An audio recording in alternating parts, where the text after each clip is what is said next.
250-র বেশি নৃগোষ্ঠীর বাস হলেও পশ্চিম আফ্রিকার দেশ নাইজেরিয়ার প্রায় অর্ধেক জনগণ মুসলমান, যাদের বসবাস দেশের উত্তরে।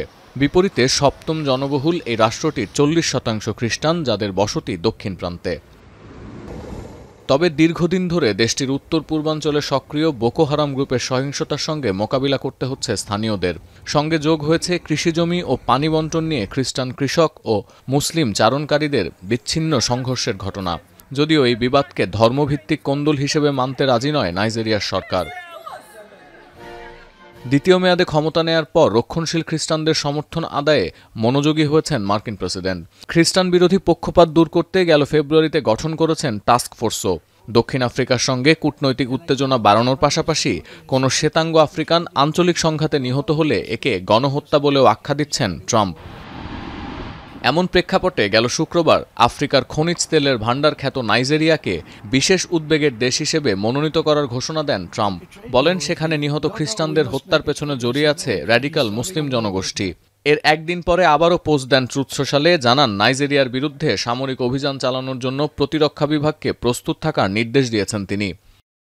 ট্রাম্পের এই নির্দেশের জবাবে এক এক্স বার্তায় মার্কিন প্রতিরক্ষামন্ত্রী পিট হেগসেট জানান, নাইজেরিয়ায় খ্রিস্টানদের ওপর চলমান সহিংসতা এখনই বন্ধ করা প্রয়োজন।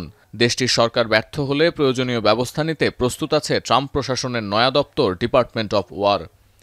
যদিও শনিবারই নাইজেরিয়ার সরকার প্রতিশ্রুতি দিয়েছে সহিংস উগ্রবাদের বিরুদ্ধে লড়াই চালিয়ে যাবে তারা। পাশাপাশি ওয়াশিংটনের সঙ্গে ঘনিষ্ঠ মিত্রতা বজায় রাখতে চায় দেশটি, যদিও তা আমলে নেয়নি ওয়াশিংটন। এখন প্রশ্ন উঠছে, খ্রিস্টানদের জন্য ট্রাম্পের এমন যুদ্ধংদেহী মনোভাবের কারণ কি? বিপুল জনসংখ্যা ছাড়াও বিশ্ববাজারে খনিজ তেলের একটি বড় অংশের যোগান আসে নাইজেরিয়া থেকে, যা দেশটির অর্থনীতির মূল ভিত্তিও বটে। নাইজেরিয়ার দক্ষিণ অংশে, বিশেষত নাইজার নদীর বদ্বীপ অঞ্চলে খনিজ তেল এবং প্রাকৃতিক গ্যাসের সমৃদ্ধ মজুত আছে, যা আগামী বহু দশক ধরে ব্যবহারের জন্য যথেষ্ট। ফলে রক্ষণশীল খ্রিস্টানদের সমর্থন আদায় ছাড়াও আফ্রিকার বৃহত্তম অর্থনীতির দেশে সামরিক অভিযান চালানোর পেছনে ট্রাম্পের ভিন্ন কোনো উদ্দেশ্য আছে কিনা, এমন প্রশ্ন তুলছে আন্তর্জাতিক গণমাধ্যম। সতীর্থ কর্মকার, এখন বিশ্ব। কালার এক্সপার্ট, জর্জ স্যাপ এবং মাইল্ড অন হ্যান্ডস টেকনোলজি সমৃদ্ধ অরিক্স ক্রিস্টাল ওয়াশ আপনার লন্ড্রি এক্সপার্ট।